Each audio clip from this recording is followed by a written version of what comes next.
What's up, ballers? Welcome to episode 43 of the AllDriveNoDrop podcast. I'm joined here by David. David, how's it going today?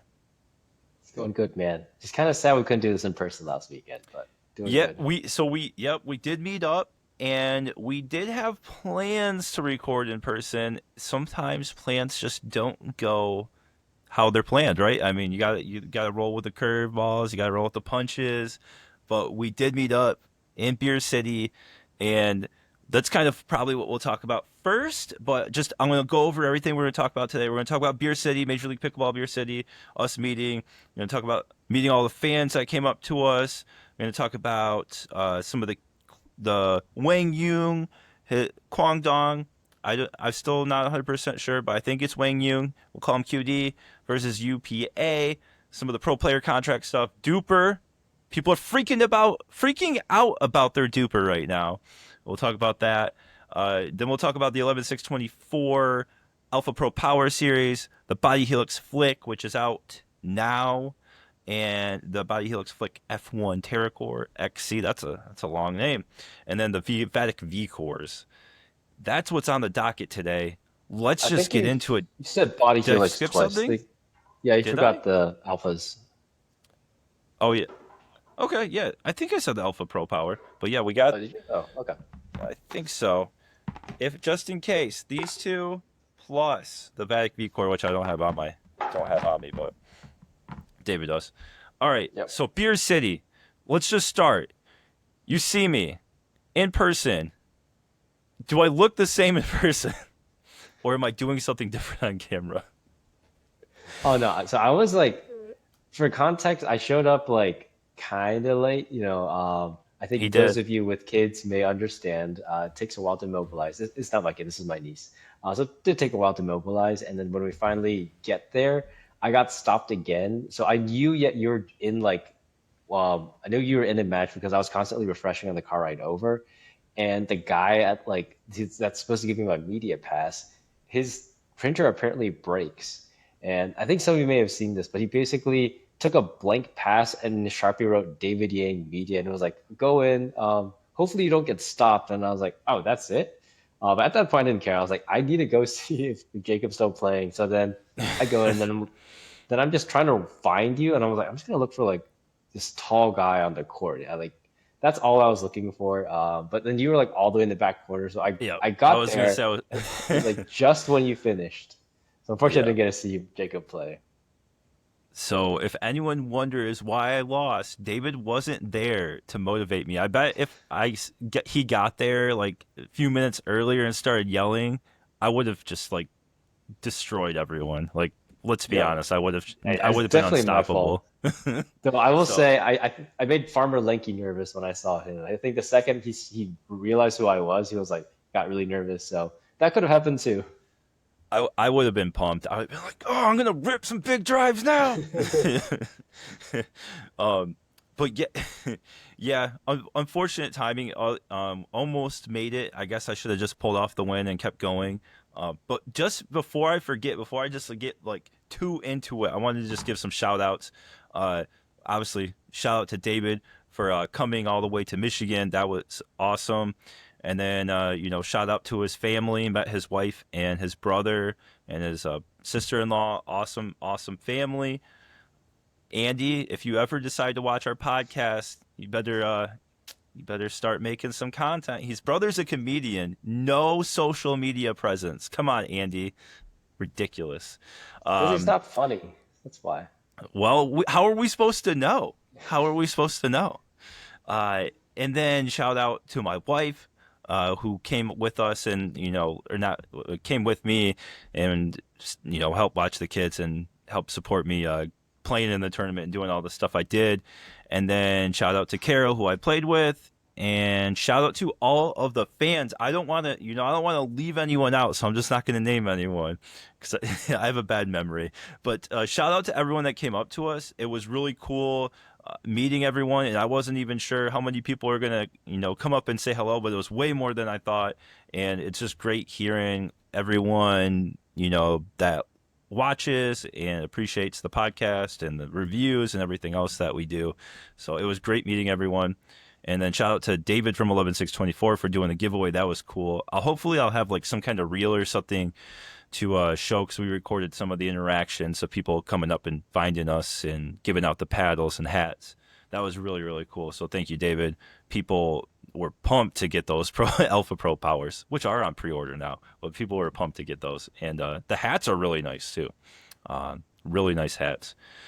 And what else did I want? Any other shout outs? Shout out to everyone else that dropped by to support me when I was playing too. I know Fran, shout out to Fran, Kyle and Paige came by at 1.2.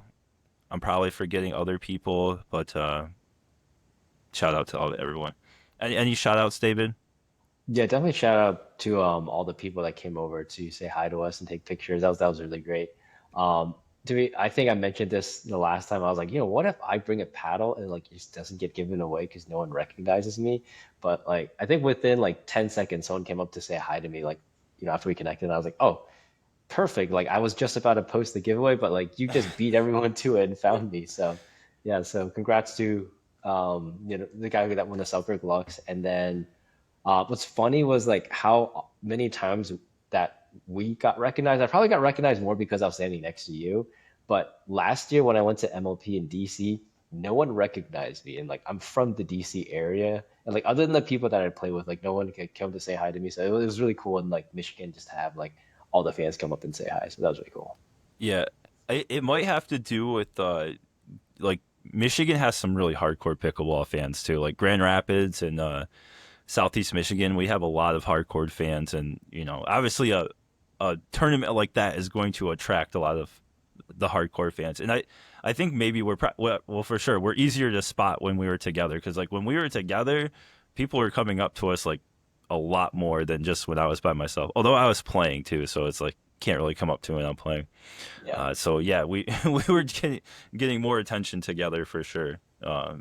It's especially like right when you arrived, I felt like it was like boom, boom, boom, boom, and I was definitely not expecting that, but it was a ton of fun.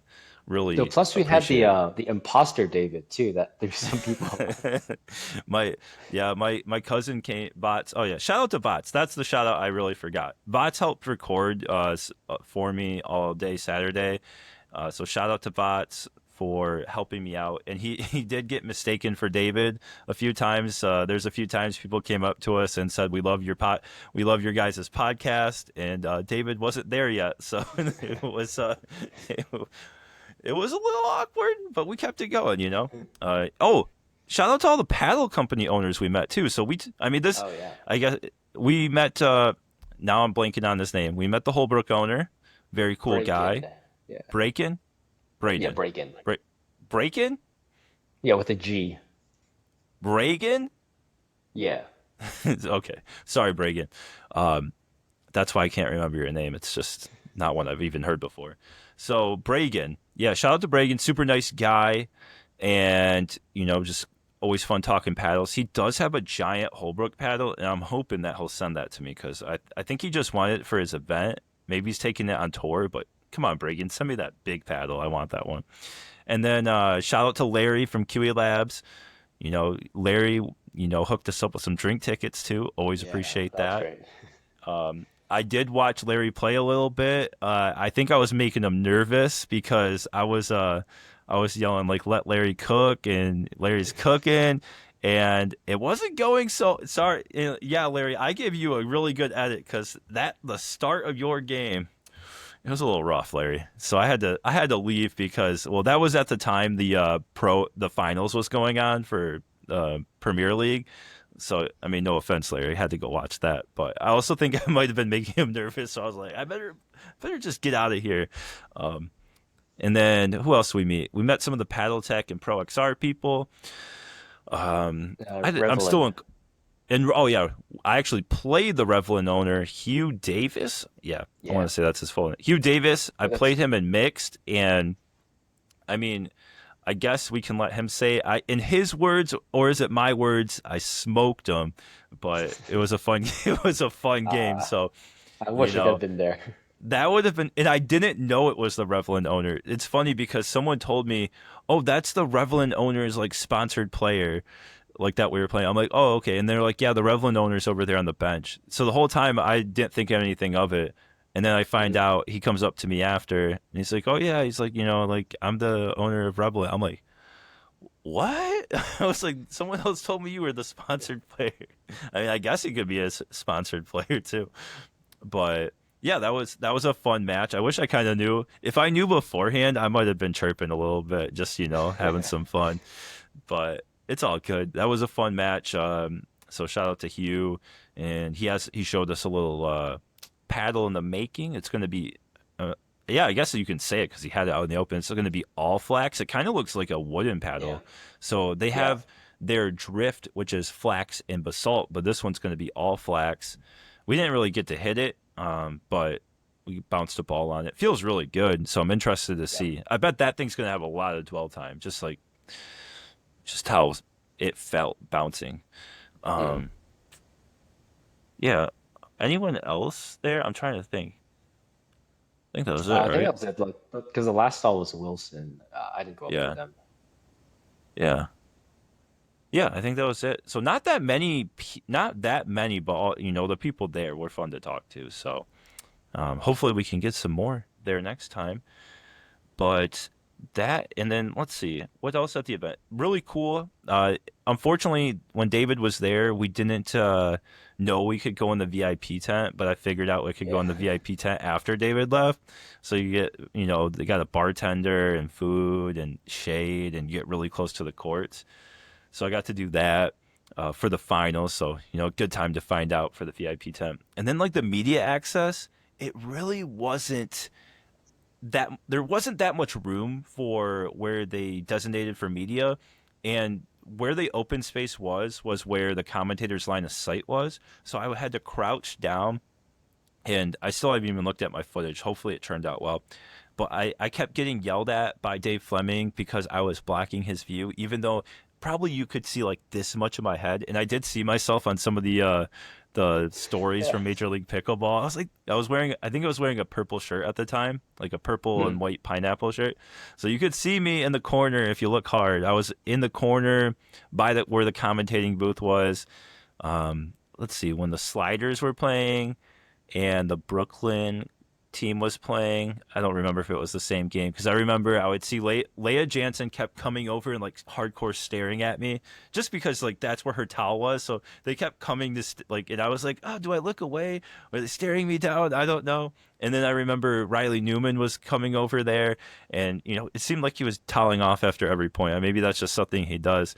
And I was just like, man, we're getting the stare down. Sometimes I like give him a wink. I'm like, I didn't know what to. I didn't know what to do. I didn't know what to do. I was like, do I look away? Do I not? I think they're so focused they probably didn't even see me. But Yeah. super fun being that close. And this wasn't your first pro event, right? No, Yeah. yeah, I've been to the DC one, but I think this one was Okay. better. Dude, this one was awesome. I mean, the energy of the crowd like never dipped the whole time I was there. I was there Friday to Sunday. Crowd was always pumped, ready to go. I was surprised how many fans like each team had. The Brooklyn's team had a ton of fans. They had cowbells, they had shirts and signs. It was interesting, and then it was cool because you have practice courts right next to the main courts, so you could see them practice and warm up. I actually like doing that more because I was like, oh, I can like get really close and no one's around, and some of the players like family or it like watching, and you could talk to them. You could hear some pros conversations. They they're letting some stuff slip, talking or not slip. They're just talking and talking, and it's fun to just overhear what's going on. Um, so it was interesting. Uh, let's see. What else about you? Uh, What was? Yeah, go ahead. Shout out to Zane Ford. I think he was like the only pro we really interacted with, and it kind of started with you heckling him while he just lost his match, and you just yelled at him, "Hey, how many rubies did you break today?" And he came back to talk to us. He was actually super chill about it. He was like, "I didn't break any today." And I did see he was using like it looked like a double black diamond, but didn't sound like one. And I was telling him like I was actually at the factory trying out the prototypes, and he was telling me about it. I was like, "Oh, that's actually one of the ones I tried." So going to be an upgraded version of the Double Black Diamond with a different core. But I'll leave it at that. I'm not allowed to say much beyond that. But it was super cool to see him. It's just funny how that one interaction we had just started with you heckling someone and then it's ended up being really cool. Yeah, I mean, yeah, I don't know if it was a heckle. It was just a genuine question, because I didn't get to see him play. um, and then I guess the other, I said hello to a couple pros, but the only other pro I actually had a conversation was with Tina Pisnik. I had interviewed her at the hotel, and she gave, I don't know if she's officially signed yet, but she is talking with Warping Point. I won't say she signed 'cause I don't know 100% for sure, I but think from because I've actually met Working Point before when I was in okay, China. And they did say they did sign her. She just doesn't want to use their paddle yet, so she's just using Pro okay, XR right now. okay. Yeah, so she looks like she is ready to start using the Warping Point paddles once they get her signature paddle. So that was cool to meet with her and talk about that paddle. Super super nice to meet her. Her and her wife are awesome people. So they're practicing on the Amway Grand Hotel pickleball courts. Pretty windy up there, but it's pretty cool. I wouldn't mind staying there next time if I was able to go again. It would be cool to have the courts right there, and then like all the pros that stay there always practice there, so you're gonna run into them. Probably wouldn't Yeah. be a bad idea to stay there and just be able to run into them. Maybe even get to get a game in or two with them. So that was cool. So look for something on that. It is a pad. We talked about the weight setup, a little bit of other stuff, and whatnot. Anything else that you want to talk about Beer City? I have like my good and my critiques coming up. Just to close that out, and I'll be making Yeah. a video on this later too for more stuff. Yeah, I think the just one more thing about the teased and piston paddle. I think that's the one I've been hitting. So I think I do have an early thought on that on one of my videos for about working points. So I'm guessing that's the one, but I can probably connect with you offline to just to double check. The last thing is obviously shout out to my family for tagging along and bringing me to Grand Rapids so we could meet up. And then shout out to your family that was super welcoming to us. Had a lot of fun hanging out with them and just meeting everyone for the first time. It was a really great time. Yeah, it was. Our families connected pretty fast, so that was. I guess not. I didn't have any expectations, but it's funny when everyone's saying like, "Oh, this person's exactly like you see them on camera." I mean, obviously, I know you a little bit better than just when you were talking on the podcast, but I think you are pretty much the same as when I talk to you. Maybe a little bit different, but pretty much the same. Um, I don't know if I am, but it is. No, It is you're what pretty much the same. pretty much exact. I mean, Yeah. I actually have a hard time like hiding, like being something different. So it's just too much effort for me. I just got to be myself. Um, so yeah, that's I think all on exactly all their events and stuff. And then I'm making a video. Hopefully it turns out well. It's really hard to play and make the make the content while Oh you're yeah. there, but I tried my best. I mean, I was there other days, but man, it wasn't hot, but it was like very humid. So we're just like sweating the whole time. But they did it. So here, that will bring me into the good things that I liked about Beer City. The water situation is awesome. They had huge Yeah. containers of ice cold water. The water went out very fast. They never ran out of water. Excellent, excellent hydration, and that's probably one of like the top concerns for keeping players going and not having anybody fainting from heat, right? So for that, amazing. Bathrooms, pretty good. Bathrooms didn't get really dirty. They had a mix of porta potties and like the trailer bathrooms, and they kept them pretty well maintained. I did see one pro player sneaking into the woods. If he ever sees this, you know who you are. I saw you. And we locked eyes, unfortunately. And then so bathroom situation good. Food situation also good. Food trucks were good. Weren't overpriced, and the food was good. I would we'll save that for my critiques, I guess. But yeah, the food was really good. I enjoyed the food. And the vendors situation, I mean, they had the Pickleball Central tent, couple of different paddle companies, so pretty good. I would have liked to see a couple more paddle companies there. That would have been cool. I'm trying to think. if any Michigan. I guess just like Thompson was missing there from Michigan. You had Rebel and Paddle Tech.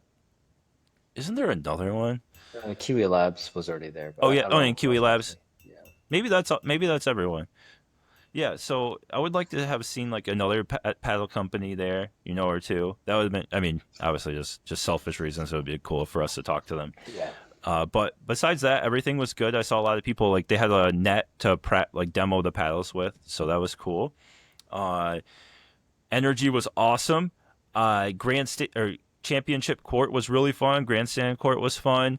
I enjoyed the energy, and yeah, that was cool. It was easy to find different courts since everything's like closely packed together. Parking was actually fine. I was able to park at the event every day and with no problem. And even the overflow parking, there's tons of parking around, so you only have to walk that far. So parking wasn't an issue, and they did a good job keeping players moving for the most part for the main draw.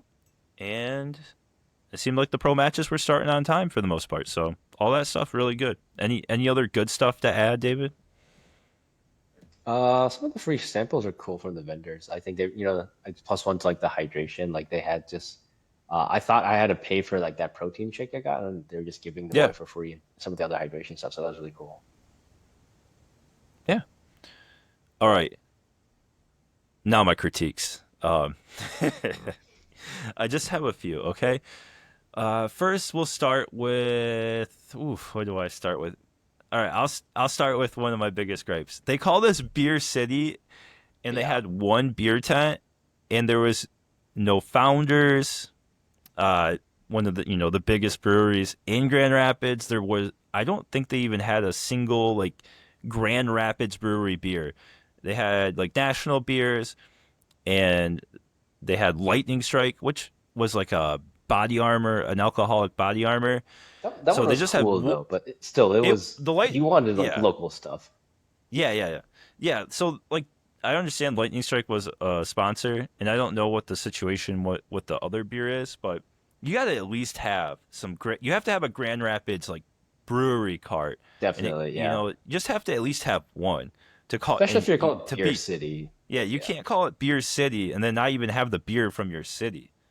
So that's really like my one my well, it's not my only constructive criticism, but come on, you got to have some Grand Rapids beer there. I mean, I still drink the beer anyway, but come on. yeah. That's The just only samples they were giving out was Stella, and yeah. everyone's had Stella before, so no one really Everyone's needed a sample. no one needs a sample of a light beer. We already know. Come on, they're all pretty much the same thing. All right. That's all I can. I don't need to harp on that. And then second, I don't know how they would do it. I guess with more bleachers, but championship court needs to have more room.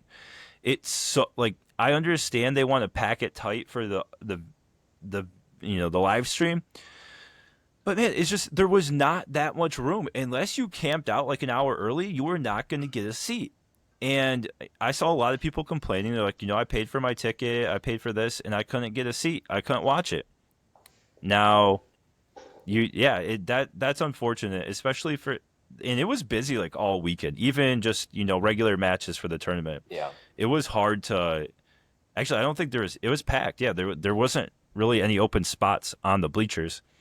So that is something I would love to see them make bigger, and I think that they would have no problem filling it. Like Beer City just draws people. So, then the media access, like give me somewhere that I won't get yelled at by Dave Fleming. That's all I want. Like give me an area where I can make content about your your tournament and let me record because I felt like I was in the way, and it was for people that are I don't even know what they're doing. They had like a team of so many people in that tent, and they were just all kind of sitting around doing nothing.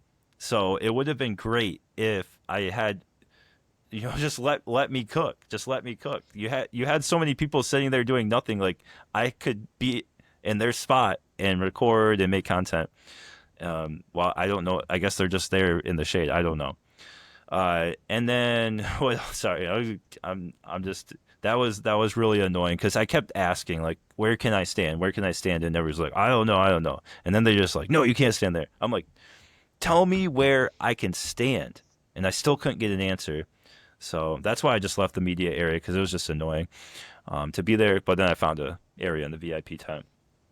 But anyway, I think that's really all I have for my criticism. Besides that, everything. Oh, one other thing: the back draw. I waited 2 hours in the back draw. That sucked. It's hard to wait 2 hours in the back draw after, and then so your other opponent is coming off, fresh from their game. Besides that, the main draw moved fast. I was like, honestly, I'd almost rather just be like, hey, you have to win like one or two games to even make the back draw. To do the back draw for the whole thing, if it's going to make people wait that long, it kind of sucks. So maybe make it like a minimum, like you have to win one round or win 2 rounds to make it to the back draw. Otherwise, like 2 3 hour wait times, because some of my friends had 3 hour wait times. It's just too much. Yeah, it get way too cold after that. Yeah, exactly. It's just it's really hard to recover from that after you're just sitting in the heat for 2 3 hours. That's all the criticism I have. I think that that's pretty fair criticism, and obviously some of it's specific to what I was trying to do there. But I don't think I'm asking too much, right, David? Am I asking too much? No, I mean it's called Yeah, Beer City, and that's what I yeah, was kind of underwhelmed about. I want to say yeah. what was maybe different this year because based on what Doug had told me, it was different the previous years, but I don't Okay, know. okay. Also, Yeah, we. Go obviously, ahead. my criticism is my media pass, like kind of holding up the line there. It took me probably like 5 10 minutes till I just ended up getting like a Sharpie on a white piece of paper that I was walking around wrapped around my neck. I feel like we should put that in the thumbnail, just me with my suspicious looking media pass that I was Well, so you embarrassed to will be. wear. You will. I think we only took one picture together, but that will be in the thumbnail. Unfortunately, it did not capture your media pass. But Oh man. so you'll have to. Why don't you just? We'll both wear it. You can wear it next episode or something All right. for the I'll fit people it to see. upstairs. Okay, it's all good. Um, yeah. So all overall, an awesome experience. I think I will definitely go back next year, whether I play or just go to watch and make content. I had a blast, and I'll be back. Maybe I'll bring my own beer or something. I don't know if that's allowed. Um, so strike that. Forget about it. Forget about it. uh, anything else on Beer City or oh, one other thing. This has nothing to do with beers. Well, it kind of does have to do with Beer City. The bars there are closed super early, like Oh yeah, I was 10:30, about to say 11 o'clock. that. We just went because we went out that night and it was very hard to find open bars. Like it was just dead downtown, which was very surprising for a Saturday night in Beer City. Maybe we're just in the wrong area, but there was a lot of bars and considering they're just all that closed. yeah, considering that Beer City is where Michigan State is, right, Jacob? Yeah. So we were walking and David's like, "Oh, Michigan State's here?" And I just spit out my drink cuz like, this guy thought Michigan State was in Grand Rapids and I just if you're in Michigan, you would find it funny. But it was just, of course I had a couple of drinks at that point too, so everything was funny, but I found it hilarious. But yeah, shout out to Grand Valley State, which is I guess not exactly in Grand Rapids, but would be probably considered the Grand Rapids school. So, yeah. And let's move on. Are we all done with Beer City? Yep. All right. Moving on to QD versus the UPA. So, basically, just short summary. QD, he went and played a tournament in Vietnam at one point. There's a rule in in most of the players' contracts that they can't play outside tournaments outside the PPA. So that was kind of his first, strike. And then the second one, and I think there are a few others that they don't really like specifically state, but this last one was kind of the final straw. He was not at Beer City, and he was actually one of the players I was really pumped to meet. Like he would have been one of the ones I wanted to talk to. Just love the way he plays. And so he skipped Beer City. He and then the UPA basically terminated his contract. Now he said that he requested the time off and that he had been in conversation with them for months about this. He needed a nose surgery. I don't know exactly if it was like medical or cosmetic, whatever. It doesn't really matter. He said that he requested it. I don't know if they ever said that he didn't request it or what, but basically everything that just kept adding up. And then they were mad because I think he was playing with fans or meeting fans, and I think they used that as another reason to terminate his contract. He also said that he wasn't happy with the contract negotiations because they're going towards more prize money. So I think his base salary is supposed to be 300,000, and they're like, oh, that's going to be 300,000 over 3 years, so 100,000 base salary plus prize winnings. And I'll link to an article that has all the prize winnings that they'll have next year. Basically, there's two different sets of prizes with gold contract and standard contract, or gold card, standard card. I don't know how they label that, but it will list like by which type of tournament, and they do pay out to the round of 16. So I didn't know that, but that'll be so that's not too bad. If you can make the round of 16, you can make a couple thousand. So I'll put that in the description so you can see what the new stuff is. But that's kind of what happened, right? Some disagreements. He's not following the rules. He gets his contract terminated. It didn't seem like he really cared. I'm assuming since he kept doing it, I assume he kind of knew that it would lead down to this path. Mhm. And then his name's pretty much been scrubbed from the PPA website. As I was trying to look at stuff, he's gone. So it looks like there's some hard feelings, probably both sides. I understand both sides. One, you got to honor the contract. Yeah, definitely. Two, he's not happy that they're trying to pay him less base, which I understand. No, I don't think anybody wants to make less money. They want to make more money. I think it'd probably be pretty hard to make up 200,000 in prize money, but like that just depends how you perform. So I get it, and I hope he's cooking in Vietnam. I hope he's getting his bag there, which I think he already did. If the Saipic contract deal for 600K is real, that was reported. Besides that, I mean, what are your thoughts on the situation? Yeah, I mean, I think it's just like, and I kind of think this is a kind of a trend with what we're seeing in the pro scene. Like, it's unprofessional on all sides. Like, even like, UPA or USAP, whatever. I feel like they've also just kind of been a bit unprofessional in their statements. And, Mhm. like you said, you can kind of see both point of view. It's like, yes, you should also not be breaking the contract. So that's definitely 100% on QD for doing that. But, you know, I guess you can kind of see his point of view as well. But um, it's funny because the whole thing with QD is like everyone talks about how overbearing his dad is, and they're wondering like, is his dad being like the big influence that's affecting this? And Yeah. if you're a basketball fan, it kind of reminds me of the whole like LeVar Ball and Lonzo Ball situation. Uh, So might as well call him Lonzo Ballbender right now because he's getting Lonzo affected by Ball. that guy. Yeah, I heard an interesting take on a podcast today that his dad was doing. This is not what I'm saying. They said that his dad was doing him a disservice and was not doing a good job parenting. I think that's and the reason they said that is because they said it's hard to maintain your status and whatnot because you're not playing in the best league. But here's the thing. I think that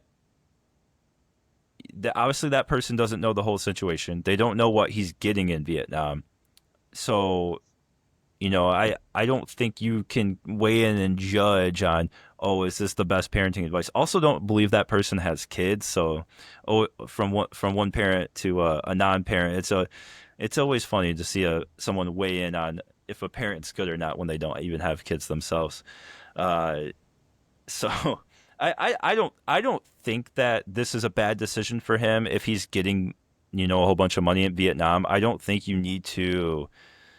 He already got relevant. Yes, he used the PPA to get relevant, but they also used him to market their sport. So it's not like you know nobody. One's a winner, one's a loser. They both won in the situation.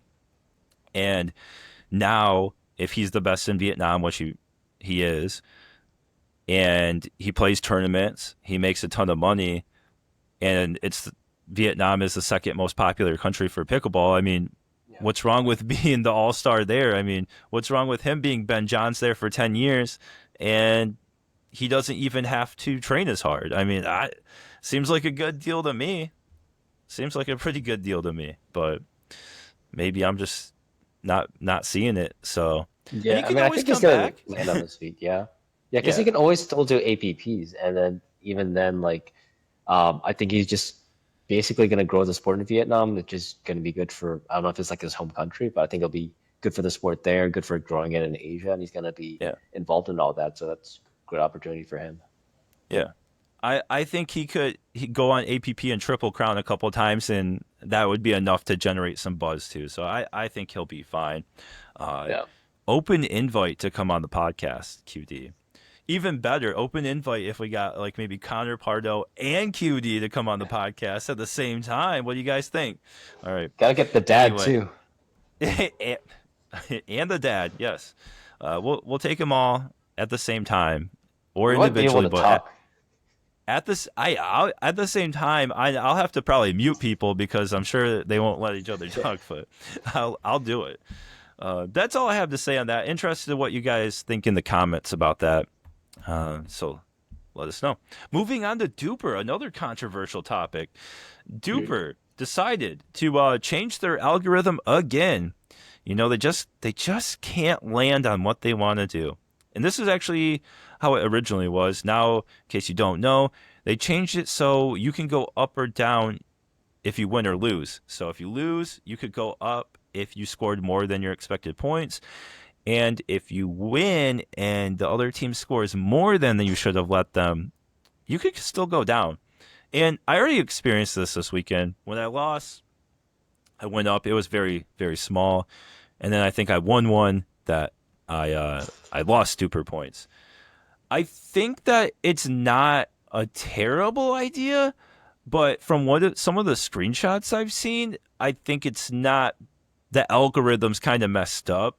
I think that the algorithm expects too much. Like I saw some, it was like I I think it was like a 5-2-5-0 beat a 4-4 and a 4-2 15-4, and then the 5-2-5-0 went down. And I'm like, that seems like a beat down to me. Like it's not hard to get a couple points even if the dupers are different. Like, you know, air here or there. It's not like the lower level team could have a really good shot here or there, and that adds up to 4 points in a game to 15. I mean, I think the expectation is too much. I think Duper is like they see a certain difference and they're like, oh, you have to pickle them, and it's like, yeah, but like that's just not how things always Yes. work. Yeah. So, what are your initial thoughts? Any complaints heard at the club over the once you got back or from friends? Oh, I'm the last person to ask anything Duber related because I have a Okay, reliability score of, I believe, 1 for singles and I think 7 for doubles. I just don't okay, play Duber matches. But my opinion is I think the algorithm is getting on the right track, and I think the algorithm itself is like working.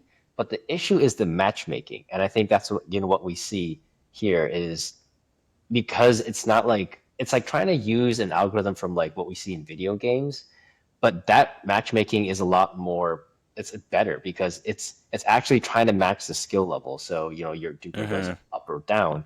But in this case, it's like the matchmaking is just too random and anyone can sign up for anything. And I think that's the issue here is it just kind of desensed um, I haven't slept much, but whatever that word is, yeah, you don't have the incentive to play like all your duper matches anymore. Like, why would I play a lower ranked player? And I guess that does help in terms of like not wanting to sandbag in tournaments. But then if you're playing like a men's league or just any like sort of open play for like duper matches, it just makes you not want to go to all these events anymore. Like if you know people's duper is going in, and then it just kind of hurts the competition that way. So I think it's on the right track, but then just it is tough with the way the matchmaking is, and that's why the algorithm kind of gets messed up there.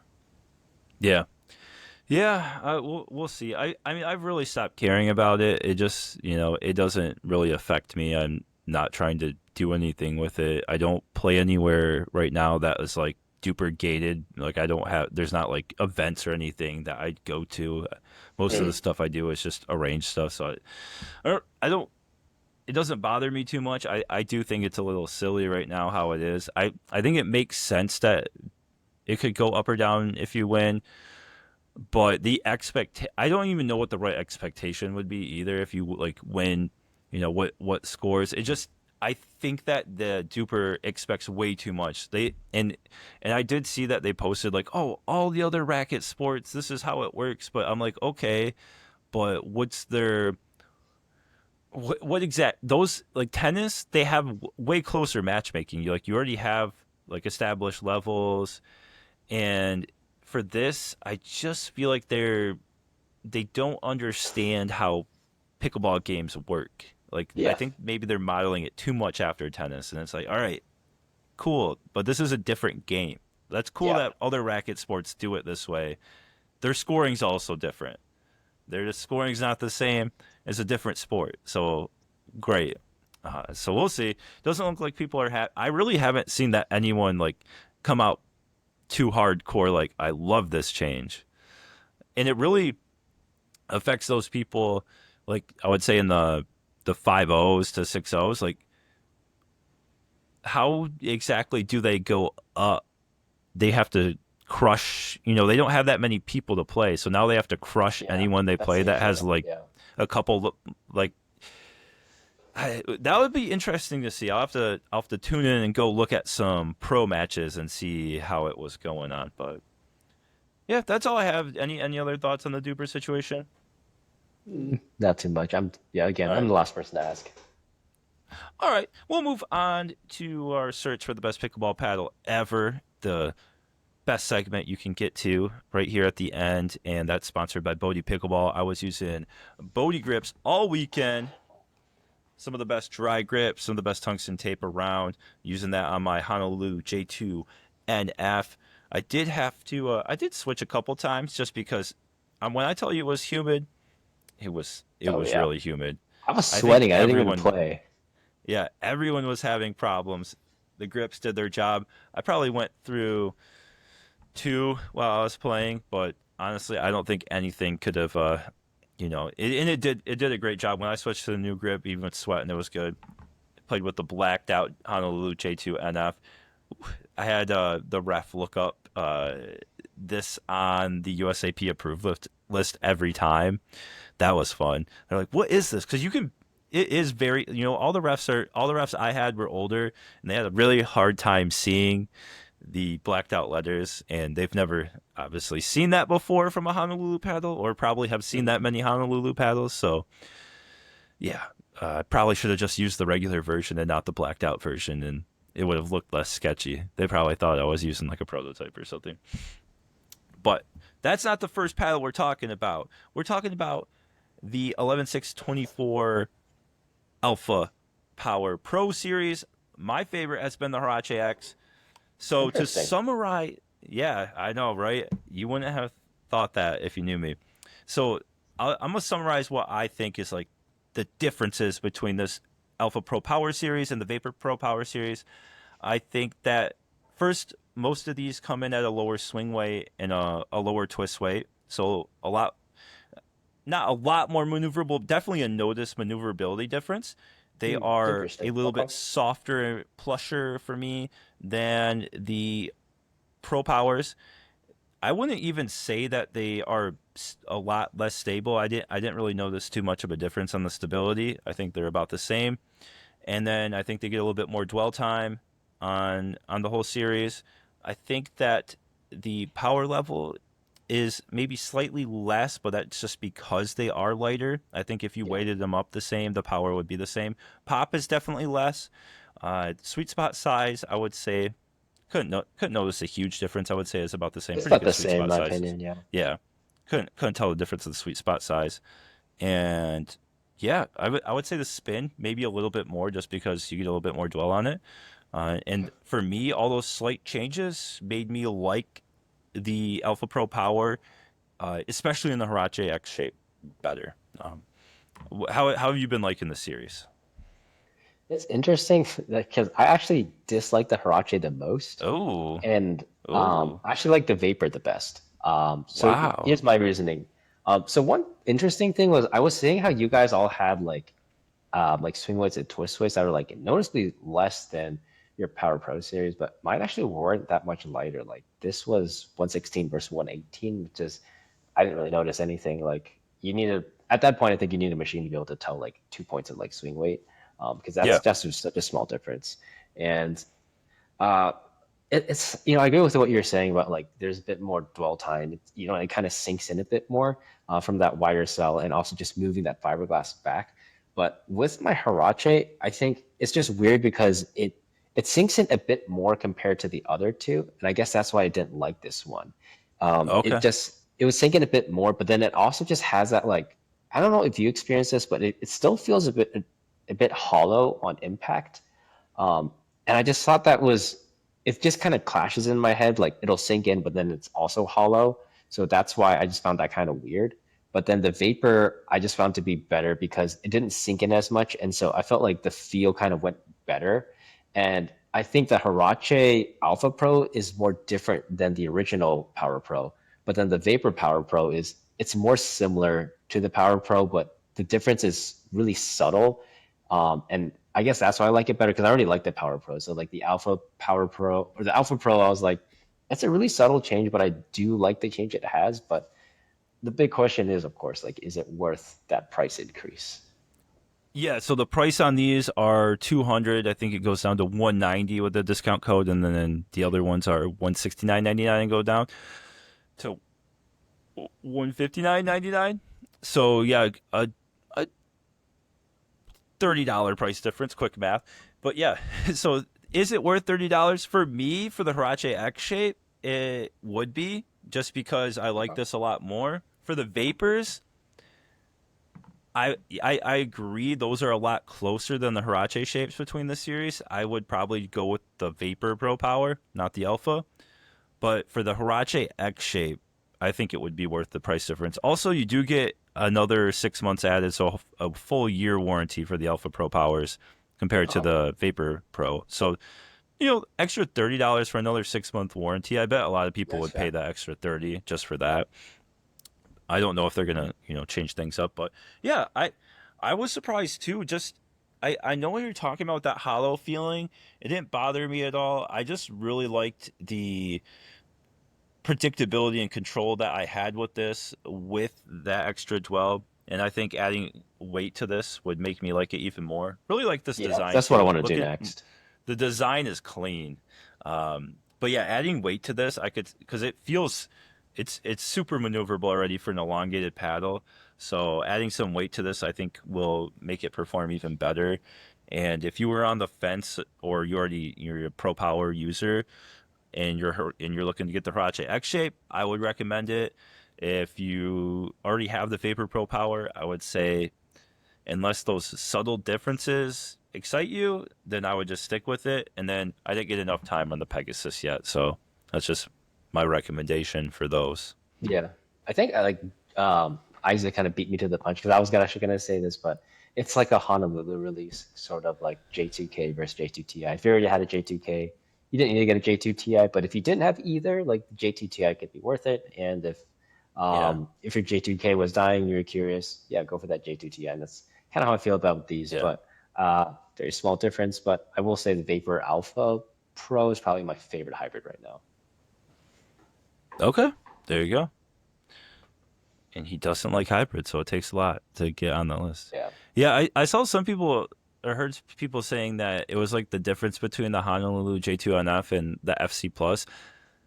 I think the difference between those two is a lot more noticeable than what I've been hearing. Like I think the power and pop is like a big, not I guess you can't say a big difference, but like it's a noticeable difference if you play with the two for side by side. Like blindfold me, I bet I can tell you the difference. That's all I'm gonna say.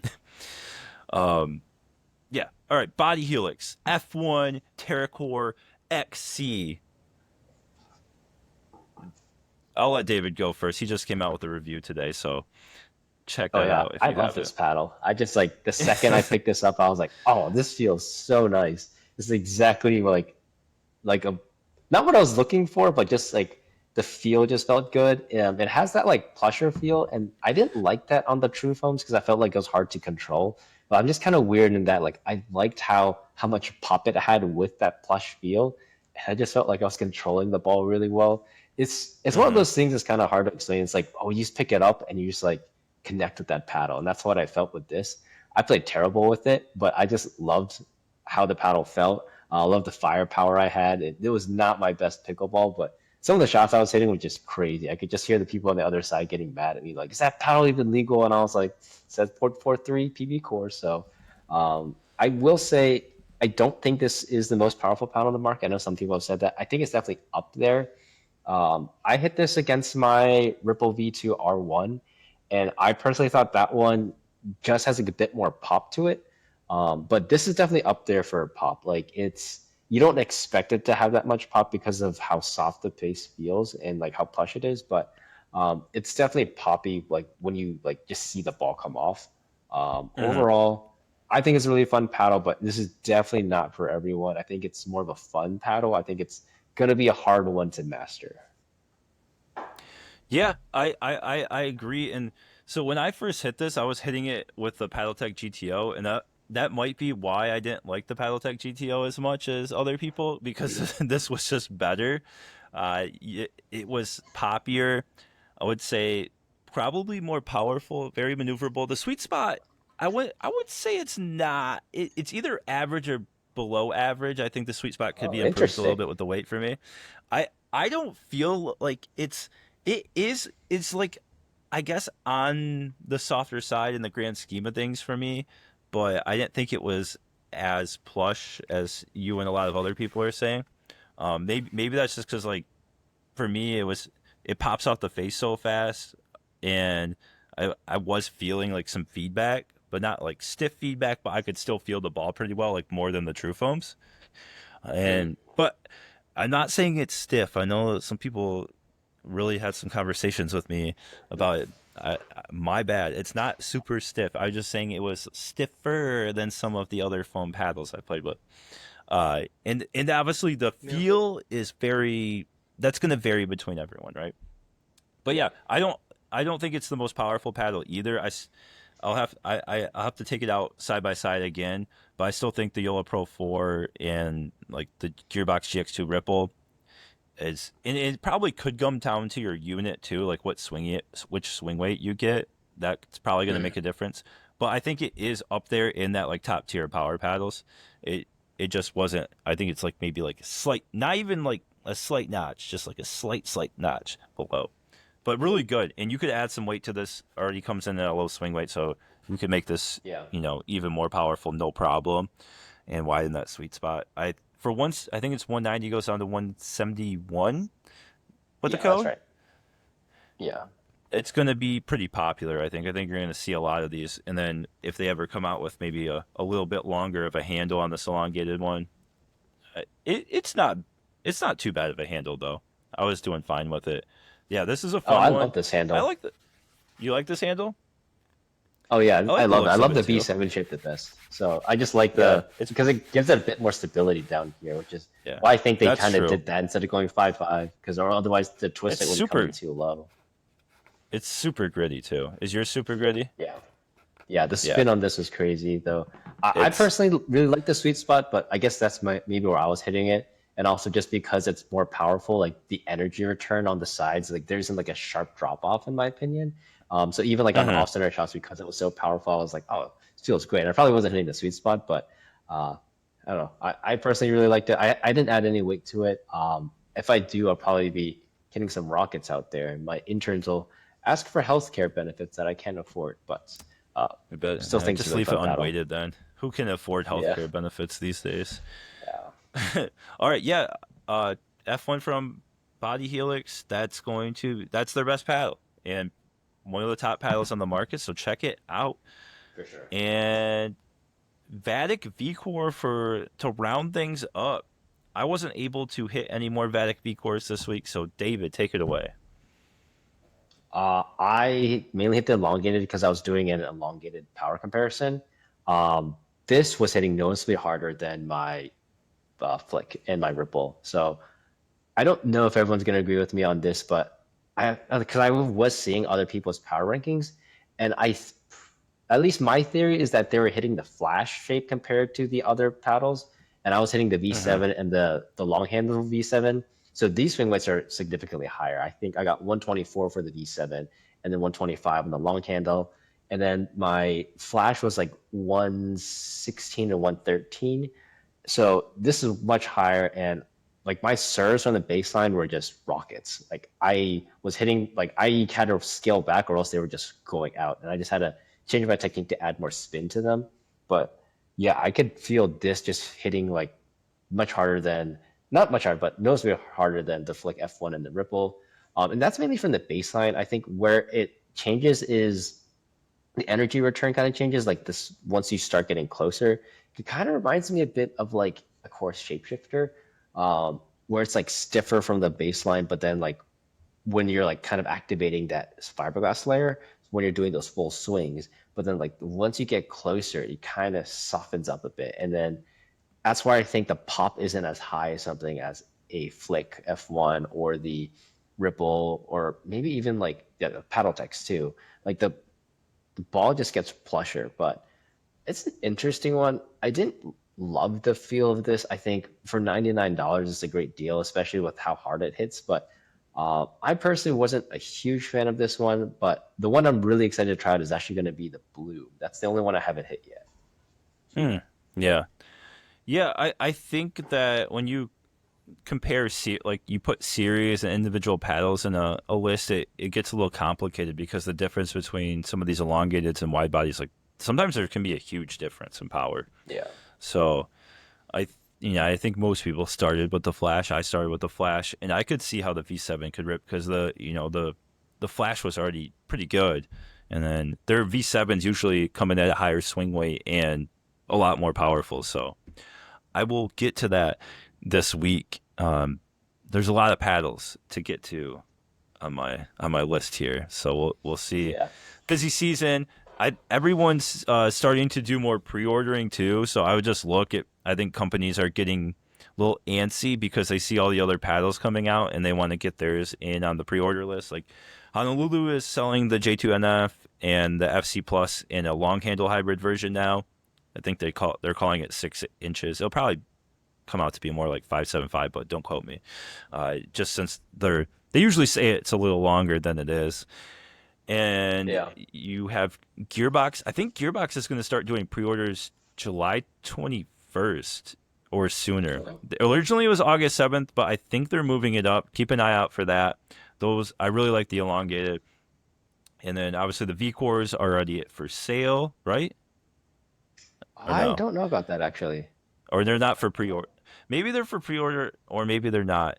It's getting hard to keep up because the companies keep changing the dates. So Yeah. no matter what I say, I might be wrong. But I would just keep a lookout because like the 11/6/24 originally was going to be like later July. They're out for pre-order now. Oh And yeah. Body Helix, I think Body Helix always said July 15th. So props to them for sticking to to the commitment. But yeah, I would just keep a lookout. If you have your eye on one of these paddles, just follow their Instagram.